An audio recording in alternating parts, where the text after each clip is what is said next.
నమస్తే అండి. ఎలా ఉన్నారు? అందరూ బాగున్నారా? నేనైతే బాగున్నాను. మీరు కూడా బాగుండాలని మనస్ఫూర్తిగా కోరుకుంటున్నాను. వేడి వేడి అన్నంతో ఈ చట్నీ ఒకసారి ట్రై చేయండి. చాలా బాగుంటుందండి. కొత్తిమీర చట్నీ అనమాట. టేస్ట్ అయితే అదిరిపోయింది. ఫస్ట్ అయితే ప్రాసెస్లోకి వెళ్ళిపోదాం. తర్వాత మాట్లాడుకుందాం. ఫస్ట్ అయితే స్టవ్ వెలిగించేసుకొని కొంచెం పెనం పెట్టుకొని ఆయిల్ పోసుకొని పల్లీలు కొన్ని అలాగే ధనియాలు కొన్ని అయితే వేసుకొని వేయించుకోవాలన్నమాట. లైట్ గోల్డెన్ కలర్లోకి వచ్చిన దాకా వేయించుకోవాలి. తర్వాత దాంట్లో కొంచెం పచ్చెనపప్పు కూడా వేసి వేయించుకోవాలన్నమాట. దాన్ని కూడా అది కూడా లైట్ గోల్డెన్ కలర్లోకి రావాలన్నమాట. అవి అంతా వచ్చాక దాన్ని అయితే తీసి మిక్సీ జార్లోకి అయితే తీసుకోవాలి. అయితే ఇది హైలో పెట్టుకోకుండా కొంచెం ప్రాసెస్లో పెట్టుకోండి.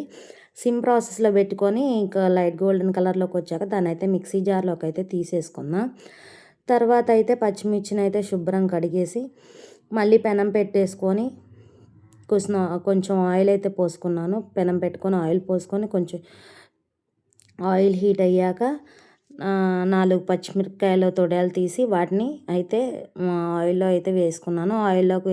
హైలో పెట్టబాకండి, మొహం మీద చిమ్మి పడతాయి అనమాట. సిమ్లోనే పెట్టుకొని వీటిని కూడా వేయించుకొని ఇందాలు వేసుకున్న మిక్సీ జార్లోనే వేసేసుకోవాలన్నమాట. వీటిని కూడా ఆయిల్ లేకుండా అయితే మిక్సీ జార్లోకి అయితే ఆ పచ్చిమిర్చిని అయితే వేసేసుకున్నాను. అలాగా పచ్చికి కాకుండా నార్మల్గా వేయించుకోండి అనమాట మిరపకాయలు, లేకపోతే టేస్ట్ ఉండదన్నమాట. అందుకని మళ్ళీ ఏం చేశానంటే మళ్ళీ స్టవ్ వెలిగించుకొని పెనం పెట్టుకొని శుభ్రంగా కొత్తిమీరని అయితే శుభ్రంగా కోసి కడిగి దాన్ని అయితే ఆరపెట్టుకున్నాను. ఇంకా దాన్ని అయితే ఆయిల్ హీట్ అయ్యాక కొత్తిమీరని కూడా వేసేసాను అనమాట. కొత్తిమీరని కూడా వేసుకొని వేయించుకొని మిక్సీ జార్లోకి అయితే తీసేసుకున్నాను. తర్వాత 4 వెల్లుల్లి రెబ్బలు అయితే తీసుకొని వాటిని కూడా శుభ్రంగా తీసేసి మిక్సీ జార్లో వేసేసుకొని టమాటాలు ఆయిల్ వేసుకొని దాంట్లో టమాటాలు కూడా వేయించేసుకున్నాను అనమాట. టమాటాలు ఏంటంటే మెత్తగా ఉడకాలి. మెత్తగా ఉడకపోతే టేస్ట్ బాగుండదు. కాబట్టి టమాటాలు కూడా అట్లా మెత్తగా వేయించుకొని దాన్ని కూడా మిక్సీ జార్లోకి అయితే తీసేసుకున్నాను.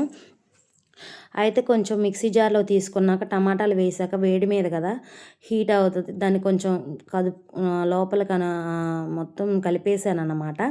కలిపేసేసి దాంట్లో కొంచెం తగినంత చింతపండును అయితే వేసుకున్నాను. మనకి టేస్ట్ తగ్గట్టు వేసుకుంటే సరిపోతుంది. టేస్ట్ తగ్గట్టు మాకు ఎక్కువ పులుపు కావాలనుకుంటే ఎక్కువ చింతపండు అయితే వేసుకోండి. నేను సరిపడా చింతపండు అయితే వేసుకున్నాను నేను. తర్వాత అయితే జీలకర్ర అయితే వేసుకున్నాను. జీలకర్ర వేసుకున్న తర్వాత అయితే దాంట్లో కొంచెం తగినంత ఉప్పు అయితే వేసుకున్నాను అనమాట. నాకు టేస్ట్ తగ్గట్టు దాన్ని అయితే గ్రైండ్ చేసుకొని తర్వాత మళ్ళీ స్టవ్ వెలిగించుకొని పెనం పెట్టుకొని కొంచెం ఆయిల్ అయితే పోసుకున్నాను. ఆయిల్ హీట్ అయ్యాక తాలింపు గింజలు, ఆవాలు, జీలకర్ర, సాయం మినపప్పు వేసేసి దాంట్లో 2 ఎండుమిర్చి అయితే వేసుకున్నాను అన్నమాట. ఇవి బాగా వేగాలన్నమాట. బాగా వేగిందా కొంచుకొని ఒకసారి తిప్పుకోవాలి. తిప్పుకున్న తర్వాత అయితే కరివేపాకు అయితే వేసుకోవాలన్నమాట. కరివేపాకు వేసుకొని దాంట్లోకి ఇంకా వేగాక దాంట్లో మనం ఎందాలు పట్టుకొని మిక్సీ చట్నీని అయితే దీంట్లో వేసుకొని కలుపుకోవాలి. అంతేనండి, కొత్తిమీర చట్నీ అయితే రెడీ.